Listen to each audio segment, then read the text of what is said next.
What is up, y'all? Welcome back to episode 59 of That's No Moon Pod. Right from the top, I apologize if the audio sounds a little whack today. I got the brand new iPhone last week, and I don't have the right Bluetooth mic that I was using because they changed from the lightning cord over to the USB-C, or it's the new universal plug-in cord for phones and all that now. And the one I was using was for the lightning cable. So now I gotta buy a new Bluetooth mic just to continue the pod, but nonetheless, still bringing it to you. We're going to take it old school, a throwback episode, going back to UFOs, UAPs, non-human intelligence, conspiracies, not conspiracies, what's going on, what are they not telling us? Because right now, things are starting to heat up once again, like they tend to do. They kind of have these cycles through the news to where there's this big story, someone says this, maybe there's some kind of crazy sighting. But right now, within the past couple of weeks, we've been having these certain things trying to get passed within the government regarding just further access or just overall, I guess, more information on some of these alleged sightings, crashes, and possibly, obviously us retrieving some of these crafts that we've shot down or other countries have shot down around the world. One of the bigger news stories was David Grush, the latest whistleblower to have come out this past year, who everyone was talking about because here's this guy who has all this credibility, and he decides to come out and pretty much, without saying anything specific, kind of what's been going on within the government or what's not being said to the public, and information that he should have access to for some whatever reason he gets denied because there's some kind of thing going on within the government to where it's a need to know basis, and only some people who have ties to contractors, aerospace, people within Congress, or just people overall within state governments, kind of just saying how corrupt it is within inside. And David Grush recently was on Joe Rogan, and as soon as I saw the thumbnail I saw David Grush's face and JRE, I was like, okay, here we go. It's about 2 hours long. I've listened to it twice. The first time when it dropped, I listened to it, but I was kind of driving all day and then so I decided to listen to it again 2 days ago when I was at work, and I was kind of able to pay a little bit more attention to it, ironically, but because I remember after the first listening, I kind of, left thinking, okay, not too much, right? Like stuff that he hasn't already said, or, he was letting him talk the whole pod, which was good, and Joe wasn't trying to be like the funny guy or, try to make this guy seem like a kook. He was letting him speak the whole time, and which was good. But yeah, still, I don't think it was fully just, wish-wash from what he's already said. For the most part, I guess it was, but to kind of hear him speak and hear him continue to talk on and on without, getting interrupted by some speakers at some Senate House meeting or whatever, or just on some local news channel where he has a couple seconds to get out some sentences. To me, he seems like even more legit.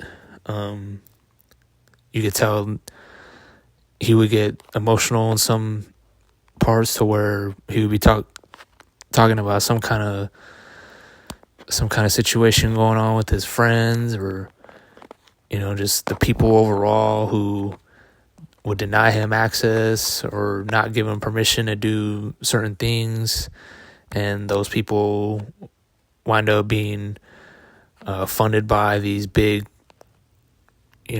contractors, these just different overall businesses, I guess. Aerospace, he mentions Lockheed, Boeing, these big names within the industry who fund these people so that way they can get the better chance to get voted in. So it's kind of just a two-man game going on, pick and roll. We give you the cash, you go win this thing so that way we can keep doing our thing over here, So that was kind of the biggest takeaway, even more, I guess, because it's not like they're talking about okay, this is what I think the aliens look like, or this is what I think all the ships look like, or this is exactly specifics what's going on, because he's got certain things legally, I guess, to worry about, obviously. But he's even said, though, that there's been times to where he's been, I don't want to say, he didn't say physically, but he knows somehow, some way, there was someone who got close to him and his family, his wife, and obviously you would always feel threatened when you're just kind of doing your thing out in public, and then out of nowhere you just get that feeling whoa, this guy is out for me, and you could feel that kind of just Hitman style, like in Born Identity or something. And then that feeling you must have to where they're yeah, no matter where you are, we got you. So for him to, go into detail on those kind of things, was really my biggest takeaway, I guess. I thought it was still a good conversation. Like I said, I've listened to it twice now, and the second time I was able to digest more of what he was saying. One of the other cool things I remember him talking about was one of the crash retrievals that happened, I'm guessing, in the 50s or sometimes after the World War, to where something crashed in France, and the France military, they called Germany because they thought it was the Bell, that supposed German UFO that the Nazis had created, that supposedly could, I don't know, time travel or just go into other dimensions, but it was shaped like a bell, or probably like an acorn, some type. And the French called Germany, because the war's over at this point, so everything, I guess, is settled. And they're like, is this y'all's? Because something just crashed over here in France, and it looks like y'all's bell thing that y'all had going on, a few years ago, and it wasn't Germany, so obviously there's some kind of crash retrieval program that takes place after this. This is after Roswell and all that, and it's well documented. Roswell, the president flew down to Roswell. They shipped off all the debris from the UFO to the Air Force Base in Roswell, and then the president had that shipped off to Wright-Patterson Air Force Base in Ohio, and that's all well known.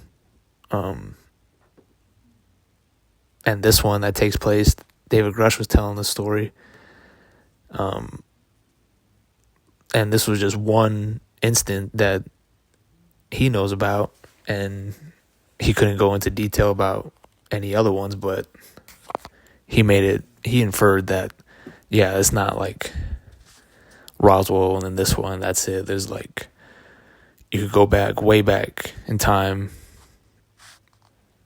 and these things just seem to kind of just pop up within our human stories throughout time.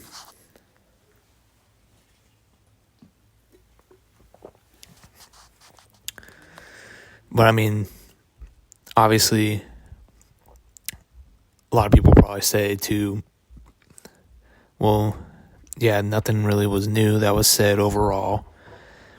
And I could still see that perspective. But again, I just think that for him to even go on Joe Rogan, and for Joe Rogan to give him a chance to, and let him speak for that long, and go and just kind of have a good conversation on air, not just constantly getting interrupted by.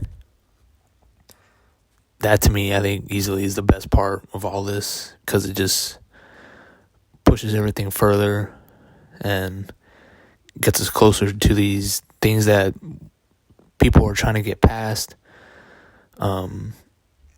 Within the houses, there's a lot of senators and congressmen and congresswomen that, you know, trying to do their part and, you know, pushing the needle further and trying to get us more information out to the public, because David Grush even said that he's not trying to put people in jail and do this and that. He just wants it to be fair, because he remembers asking some high up person about some kind of information on something, and the guy was a higher rank, I'm assuming, and told David, was like, well, even if I don't know anything about that, but even if I did know, why would I tell you? And David Grush was like, well, why would you, like, you're a regular person just like me, why do you get to, you know, you're a regular human being, why do you get this, you know, certain access to these crazy programs? And I don't want to know everything. I'm sure there's a lot of people who want to know everything.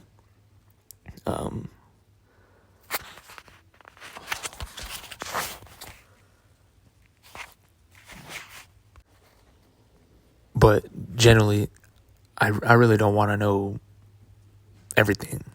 But I don't think everyone should know everything as well. But I do think that there needs to be some kind of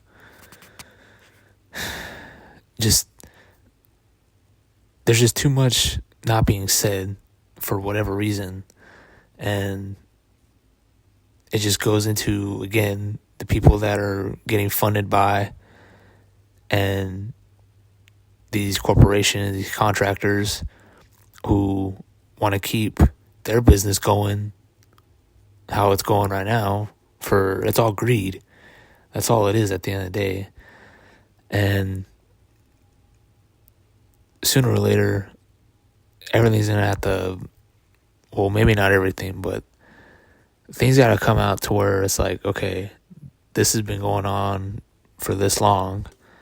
And it's like, for the people that have been following along, there's a lot of people that just kind of tune out because at the same time, it's a lot of stuff.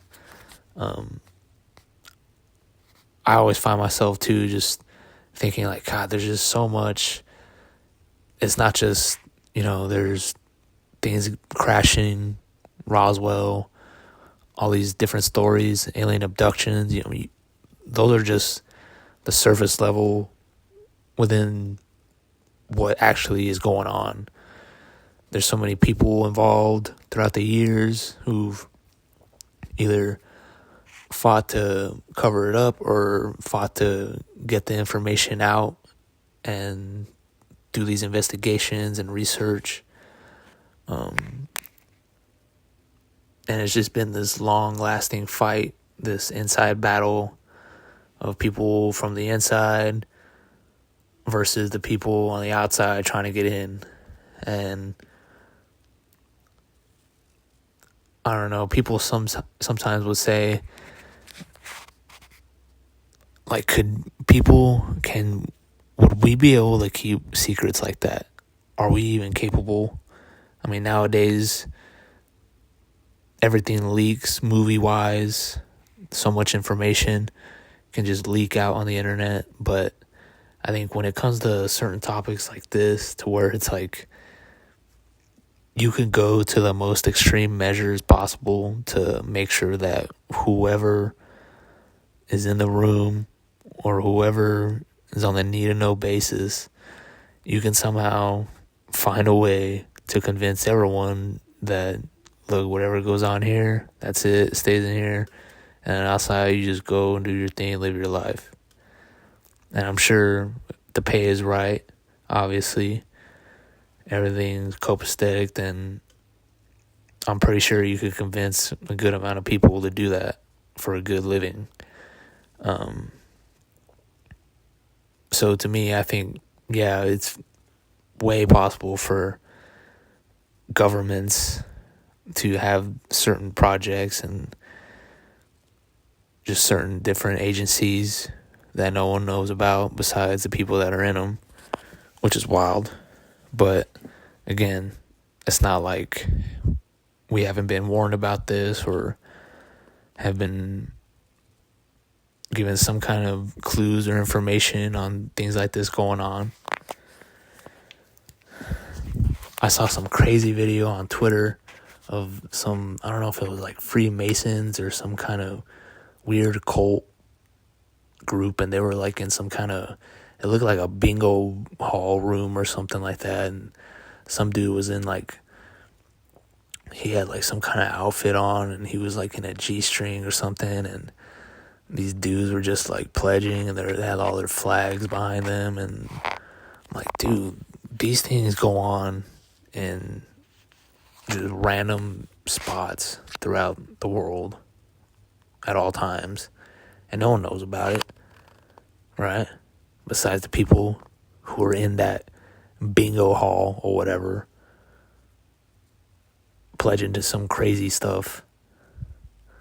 So yeah, I think it's definitely possible for people in our government to keep secrets about, like, yeah, we got Paul over here chilling in Hangar 19 because Hangar 18 is getting refurbished and his ship is in the shop.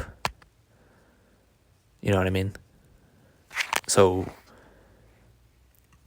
again, David Grush is going on Joe Rogan, just pushing the needle further, but it's not looking like these certain bills are going to get passed, or, you know, those certain skiffs or secret private meetings being had for these different senators and Congress people. The information was just the same old, and they didn't want to get into it. And we know that pissed those certain people off because they felt like they were getting, you know, the wraparound and just getting withheld information for whatever reason. And again, this goes back to what I was saying, to where David Grush and that guy was like, even if I knew what you were talking about, why would I tell you? And it's like, well, what's the difference between you and me? And again, it's just greed, and they're trying to keep their pockets filled.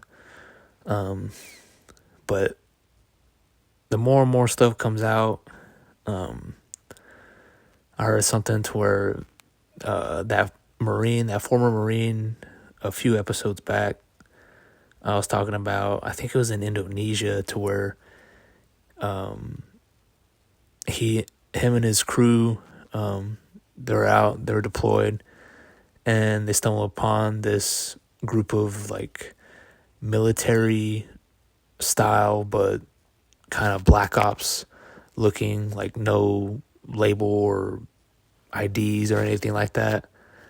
And they're guarding a football field sized UFO with infantry, like big weaponry and artillery and just these different vehicles, and just complete silent.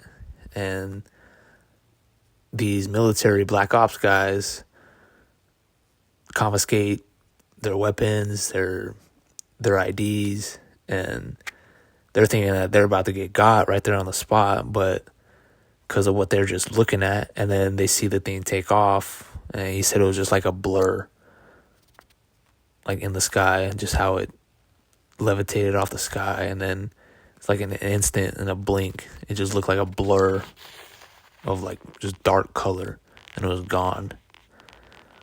And he was talking about the same Marine who afterwards they let them go. He was on another podcast recently, talking about how he's heard about how the government possibly has these individuals who can either telepathically, some kind of psychic, Professor Xavier style, to where they can either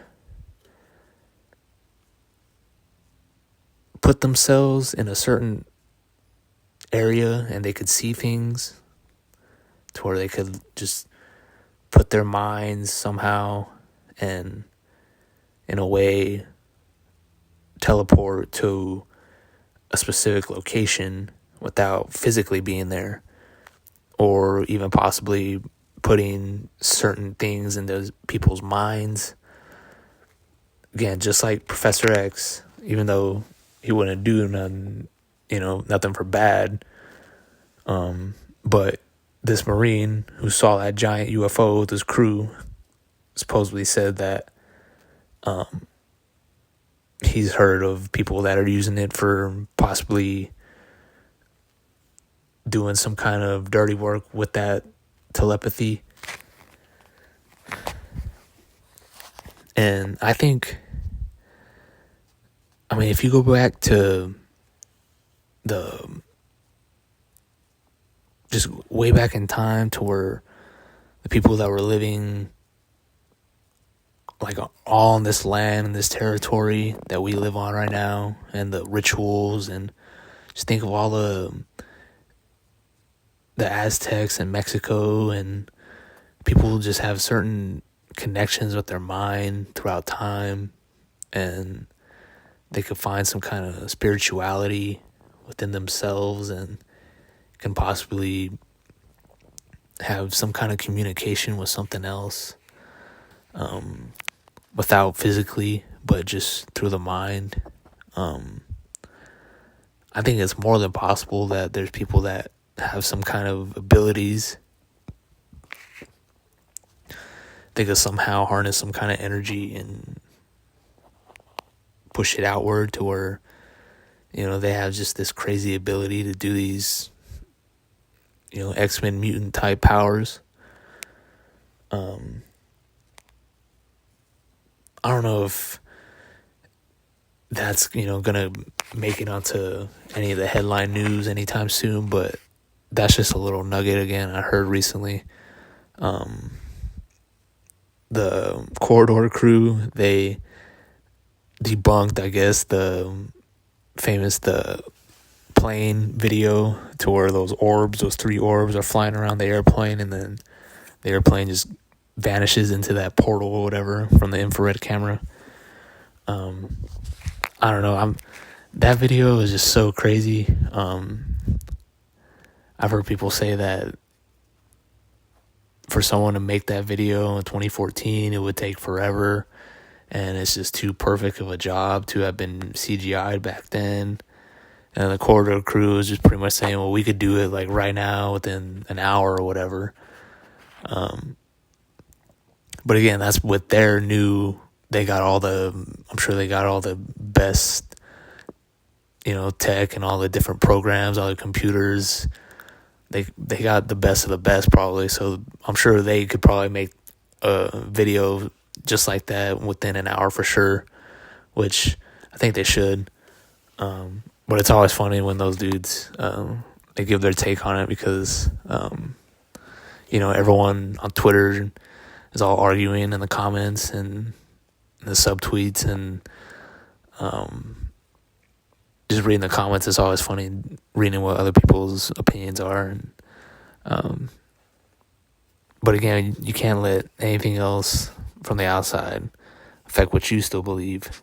I'm not saying that the airplane flew through a portal, for sure, but I'm not saying it didn't at the same time, if you know what I mean, because we still don't know. But I think that's gonna wrap it for this one, y'all. Again, I'm sorry for the audio. I'm already ordering a new one right now as we speak, so next week the quality should be a bit better. Again, I got the new iPhone, so overall everything should be better, probably higher resolution. I'll probably be able to do a little bit more things with this new phone. I got a bunch more space. But yeah, thanks for tuning in, y'all. Like, comment, subscribe. Until next week, y'all stay safe, and I'll catch y'all on the flip. Peace.